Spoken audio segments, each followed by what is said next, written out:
Hello everybody, it's the 29th of August and I'm just heading home after a dinner in town and I just thought I'd talk some shit about something. Not entirely sure yet. I had a little bit of a think. It's Pilgrim here, by the way. I guess it says that in the description, but there you go. Anyway, I figured that today I would talk about strategy games. Which strategy games I really like and why I think they're really good. And I sort of do it like I don't know. I don't really have a script. Nothing fancy like that. Fancy. I just got some random shit in my brain, which I'll just regurgitate in a semi-coherent way. So let's get started. Here's a strategy game series that I've grown up with and that I really love. It's a Civilization series. I played like Civ 1 when I was a kid. I was quite young really, and then I got into Civ 2. Played a lot of that. Civ 3, I'll still talk about that. I don't think that was a very good one. Or maybe Civ 3 was okay, but there was one called like Call to Power, which we don't talk about. Anyway, then there's Civ 4, which was brilliant. And then there's Civ 5, which is, I think, until very recently, was my most played game on Steam. And then I played Civ 6. Civilization games are all extremely awesome. And I think that they are... they're really a sort of a standard. I don't mean a standard as in average. I mean a standard as in a gold standard against which other strategy video games can compare themselves. It's very definitive of the 4X genre. And I can never remember what those 4X's stand for. I think it's like explore, exterminate, expand, and then there's like X, it's like excavate, or you do something with resources. I don't really know. Anyway, maybe you have to expand before you exterminate. Explore, expand, exterminate, and then one more X. Let's call them 3X games for the purposes of this podcast, because I can't remember what the 4th X is. Anyway, the idea with it, with this sort of game design and its most basic principles, is that it's essentially like a board game. You have a semi-random game board, and onto that all the different players start with roughly equivalent stuff. You've got everyone starts with like a settler and a warrior. So a settler to build a city and a warrior to move around. You know what? I'm just going to assume that everyone knows what the fuck Civilization is. I'm not going to explain it too much. But the point I wanted to make about it is that it's in many ways like a digital version of a board game, except it's made incredibly complex, because you can't really make a board game as complicated as Civ is, because you'd be stuck fucking playing forever with like 900 different colored pieces and loads of different kinds of resources and whatnot. But in all senses, it's basically a board game. Everyone starts with roughly the same resources and you sort of compete. Now, in the game, you've got a lot of different units and a lot of different buildings, and they're all good for different things and for different purposes, and they're good at different levels, blah, blah, blah. And you've got to balance your research with your production, with your expansion, with your whatnots. And there's all sorts of different strategies that you can go about optimizing these things in. Hence, it's a strategy game. But the reason I bring up all these different units and stuff is that the way that the game introduces some level of variation is that you can play different civilizations. You can be the Romans, you can be the English, you can be the Americans, you can be the Greeks. And each of those civilizations has its own leaders, its own units, or rather it's one or two unique units, as well as all the regular ones, and then one or two unique buildings, as long as all the other ones, etc. And then the leader gives you a particular ability.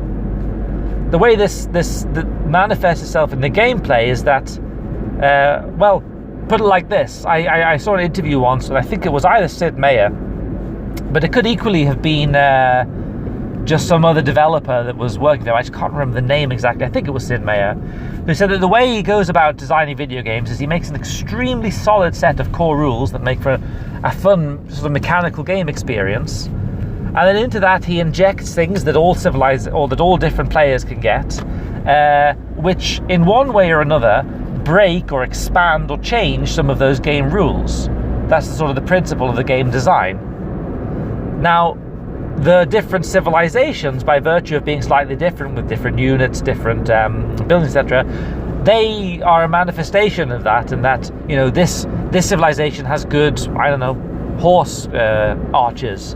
This civilization is strong late game because it's got a unique bomber unit, or, you know, this civilization is good at building wonders. So you can focus your build towards more towards that. That introduces some interesting variation into the game. But mostly, and for all intents and purposes, everyone in the game starts off with roughly the same resources and roughly the same potential, and in fact most of the things in the game that you can do, things you can research, things you can build, armies you can train, and like governments you can form, are accessible to all the different civilizations. In this way, it's very symmetric as a strategy game. In fact, I think we spoke about Symmetry once on the Critical Mess podcast. I can't remember if we ever actually cut that together because it got a bit waffly towards the end. But in any case, it's a very symmetric game in that sense. Now, the reason I'm labouring on this point for far too long is that you could compare this with a game that I moved on to later. Europa Universalis IV was the one I moved over to. Now, Europa Universalis is also a strategy game, although it's also known as a grand strategy game. And in many ways, it's a different kind of beast to regular strategy games, or to regular 3X games like Civilization. Instead of it having the structure of a board game, where everyone starts off with roughly the same pieces and roughly the same potential and the same access to everything, it's designed in a much more deliberately asymmetric way. In Europa Universalis, you don't start on an empty map which you explore with everyone else. Rather, you start on the world map at a certain date in history, and depending on the date you choose, you can select any nation or country or whatnot that was around at that time. What this means is, if you choose to play at the game's default starting point, which is the year 1444, yeah, God, can't get that wrong. Anyway, the year 1444, if you choose to play as the Ottomans, you're going to start off with an enormous empire. Or not even enormous, but a big empire. And you're going to be lucky to have a good game because you're poised well to take over lots of nearby lands. If you start off as France, you're going to start off with a fucking big country and a whole load of people to train as soldiers. And if you choose to play as England, you're going to start off on an island where not many people can bother you. If, on the other hand, you decide to play as, say, the Aztecs, you're going to start far away from all of the scientific institutions that propagated throughout Europe in the time period that the game is set in, which is going to translate in the game into various penalties to research and so on. And also, you're going to be surrounded by an awful lot of other nations which have this kind of fanatic faith, or not really, this eccentric faith. It's probably the nicest way you could put, like, Aztec faith systems. There's a whole lot of sacrifice going on, let's put it like that. Anyway, the point I'm trying to make is the game is very asymmetric, because if you decide to stay at one country, you're going to have one experience, and in a different country, you're going to have a different experience. On top of this, the game is a lot more complex than Civilization. Civilization is already an extremely complicated game when you get down to it, because you have so many different wants and needs and things you need to balance, and lots of competing goals for your nation. You need to both expand, but you also need to spend resources fortifying what you have. You need to spend resources building an army, but you also need to develop your research infrastructure and so on and so forth. And you can choose to focus on one thing over the other, but then where you choose that focus is part of the strategizing for the game. Now, Europa Universalis is like that, but it's sort of next level complex.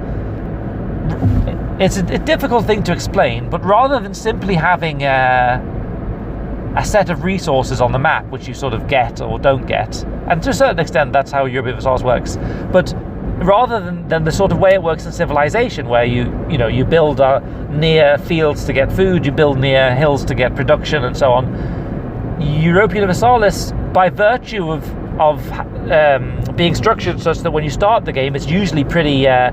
Most things are already pretty explored, especially if you start somewhere like Europe or Asia. Then what happens is you don't customize your nation in quite the same way. Rather, what happens is the game is running this simulation constantly of what's happening in the world and what's happening in your nation and in the neighboring nation and how they interact with each other. And those events are guided in a historic but semi-random way. So if you play as England and you reach the right time period and you happen to have a king on your throne who is married to someone he doesn't want to be married to, then you get a whole lot of events happening in your kingdom which correspond to things that historically happened with Henry VIII. And then consequently you can choose to either take the course of action that actually historically occurred, and usually that gives you various bonuses, or you can choose to react differently to these events, which give you a sort of an alternate history kind of feel, like what if Henry VIII had stayed very loyal to the Catholic Church and not founded the Church of England, etc. So all this kind of stuff gives the game a kind of historicity or like a sort of a timeline and a story. And in fact, you learn an awful lot playing the game as different nations about what was happening in different countries at different times. Anyway, relative civilization, the exciting thing is this asymmetry, which isn't present in civilization really in the same way. As I said, you could suggest that civilization is asymmetric, and that you can play with the Germans and they get some unique unit, and then you play as the French, they have a different unique unit. But really, the experience of playing France or playing Germany is broadly the same. There's not that much which differs them, and in fact, there's nothing preventing you really from doing the same thing you would have done anyway from the same starting position. Just in one instance you're France, and in one instance you're Germany. Now, in Europa Universalis, it's very different, because if you do start as, say, Ming in the year 1444, you got a whole fucking empire to manage.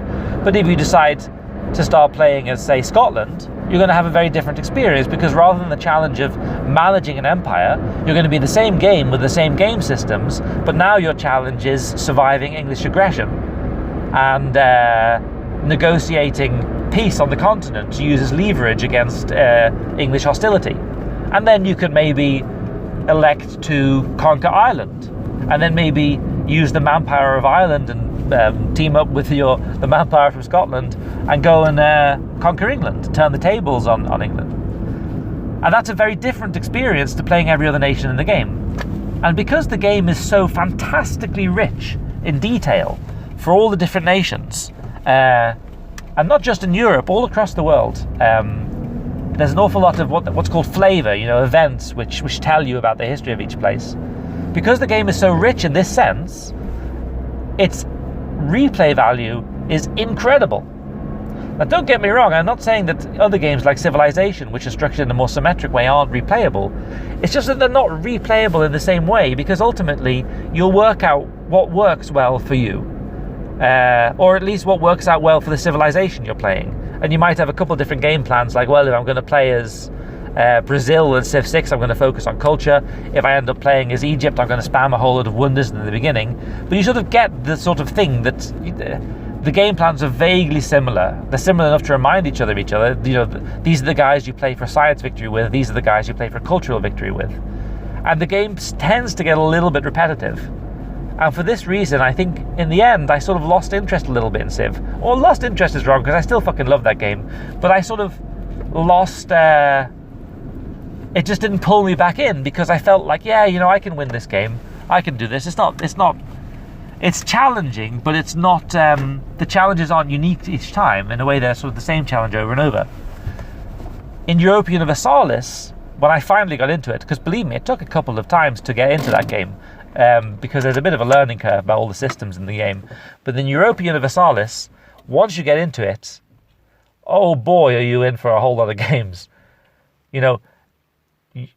There's just so much to do, and the experience of playing of each nation is meaningfully different, both quantitatively but also qualitatively. And there's so much variation in how like the governmental systems work and how the religions work, and the sort of different political the political situations in different parts of the world make for really interesting game setups. And each nation that you can play as have in themselves different options. You could play as an England which chooses to fight the 100 Years' War against the French and conquer the continent.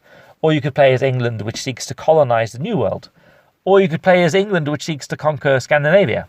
And those are like meaningfully different games, which are going to be very different experiences playing as the same nation. But then when you introduce all the other nations, the variation is just so enormously rich and rewarding. One of the games I've been trying to win for a long time, which I haven't, is starting the game as Congo in 1444 and uniting the African continent. But this is just so difficult to do because the early game is a bit tricky because you got the European colonists coming down along the coast of Africa, and you need to negotiate peace with them in a pretty neat way. And if you can choose to either convert to Christianity and try and play nice with them and make them be your buddies, or you can stick to the traditional African religions, but then you are sort of more peaceful with people around you, but then you still got to conquer them, and then it's all very problematic and difficult and tricky. But the thing that always gets me is by the time I reach the year 1700 or whatever, and I conquered most of Africa, I end up getting to Egypt, which is usually the last place left, or North Africa, and then you have to fight powerful nations like the Ottomans, or Spain, or fucking Venice and France. And it's extremely difficult, having started as a technologically isolated nation in Africa, to conquer the whole continent. It hasn't stopped me trying to do it several times, I just haven't succeeded yet. But that's just one nation in Africa to do that, Congo. You could also choose to play as Morocco, for example, which started a really interesting place because they have they have a different religion to other nearby countries like Portugal and Castile. But then they also have a different governmental system, but they can do kind of the same things. You could try and play with Morocco and colonize the New World as if you were Portugal, or you could try and go into Europe and reform Andalusia. There's just all these different things you can do in the game, and that's just looking a little bit at Africa and Europe. There's such richness to the game, and it's very, very different, the experience of each nation. It really is different. If you play as Venice, or if you want to play a merchant republic, you can't just expand massively and conquer everything, which is really what tends to happen in Civ one way or another. You tend to either expand massively, conquer everything, or just sort of bunker up and have a few megacities and win a science victory. But in Europa Universalis, it's the sort of the win conditions, or the things you end up doing with different nations, are meaningfully different from one another. Anyway, that's why I love Europa Universalis, because there are just so many challenges in the game. And the achievements that are in the game are set up brilliantly really brilliantly, in fact, to encourage you to complete these different things. There are some quite easy, straightforward things to do, and there are some extremely difficult things to do. That one, for example, conquering Africa's Congo, I found very hard to do. And they sort of give you interesting challenges. And as I say, you learn an awful lot doing it. So yeah, I started off really loving Civ and the symmetry of it, like a complicated board game. But then I realized that for real longevity, and replayability, Europa Universalis IV is my jam, this grand strategy game. Both for the depth of the gameplay, and I haven't really gone into that at all, but the gameplay systems, it's like it's running a simulation going on in the world, and you can only control your little bit to a certain extent. And there are loads of other nations all, competing, doing their own thing. It just much more rich and varied and exciting and interesting and unpredictable world than Civilization. So yeah, I've really, really enjoyed Europa Universalis. It's a steep learning curve, but once you're in, you'll find some interesting nation to play, some interesting achievement to go for, some game plan you want to try. You'll really enjoy it, and the next time you sit down to play, you'll do something else, and it'll feel completely different. Because really, that's what it's all about. The experience of playing is, for example, Austria, when you're trying to politically navigate the Holy Roman Empire and becoming emperor and whatnot, is very different to the experience of playing Portugal when you're trying to colonize either America or the East Indies, which again is very different to playing as something like Delhi in sort of in India, they're all playing as the Sioux. You know, it's extremely different, the experience. So I completely recommend Europa Universalis. It's a steep learning curve. But once you sort of get the hang of the mechanics in it, you'll discover this depth, which is going to keep bringing you back for more and more. Anyway, blah, blah, blah. That's me talking about why I love Europa Universalis. It wasn't really meant to be that. I was just meant to talk about stuff in general. But of course, I love Europa Universalis so much. It's not fucking surprising that that's what I ended up talking about. I'll probably, at some point, do a proper thing where I sit down and, you know, try and write roughly what I want to talk about and in which order, so I can properly sell Europa Universalis to you and convince you why it's a brilliant game. But for now, this is going to have to do. Civilization, really great, really excellent. Europa Universalis, even greater, even excellenter. The end. Good night.